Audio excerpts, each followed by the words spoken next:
கடந்த 27ஆம் தேதி நீலகிரி மாவட்டம் ஊட்டி படகு இல்லம் அருகிலுள்ள அபுபாபாஜி அரங்கத்தில் 2வது தெற்கு மண்டல அளவிலான மாபெரும் சிலம்பம் போட்டி நடைபெற்றது. இப்போட்டியை உலக சிலம்பம் தற்காப்பு கலை சங்கத்தின் ஆசான் டென்னிசன் தலைமையில் போட்டி சிறப்பாக நடைபெற்றது. இப்போட்டியில் பல்வேறு மாவட்டங்களிலிருந்து மாணவ மாணவிகள் பங்கு பெற்றனர்.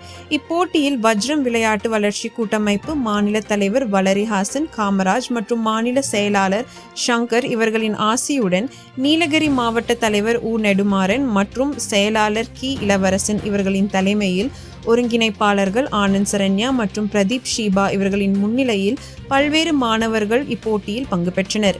இதில் பங்கு பெற்ற அனைத்து மாணவர்களும் பல்வேறு விதமான கோப்பைகள் மற்றும் சான்றிதழ் பெற்று நமது நீலகிரி மாவட்டத்திற்கு பெருமை சேர்த்தனர்.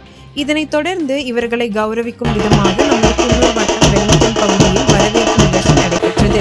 இந்நிகழ்ச்சியில் பெற்றோர்கள், ஒருங்கிணைப்பாளர்கள் மற்றும் அப்பகுதியில் சிலம்பம் பயிற்சி பெற்று வரும் மாணவர்கள் மற்றும் இளைஞர்கள், அப்பகுதி பொதுமக்கள், போட்டியில் வெற்றி பெற்று வந்த மாணவர்களையும் மற்றும் பயிற்சியாளர்களையும் இசை வாத்தியங்கள் முழங்க சிலம்ப நிகழ்ச்சியுடன் வரவேற்றனர். இந்நிகழ்ச்சியில் ஜெகதலா பஞ்சாயத்து 4வது வார்டு கவுன்சிலர் ஏஞ்சலின் பரமசிவம் போட்டியில் பங்கு பெற்று அனைத்து மாணவர்களுக்கும் பயிற்சியாளர்களுக்கும் ஒருங்கிணைப்பாளர்களையும் பாராட்டு பரிசுகளை வழங்கினார்.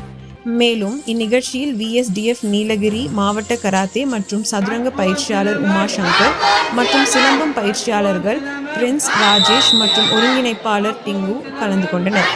இப்போட்டியில் பங்கேற்ற அனைத்து மாணவர்களையும் பயிற்சி அளித்த பயிற்சியாளர்களையும் அப்பகுதி பொதுமக்கள் வெகுவாக பாராட்டி வருகின்றனர்.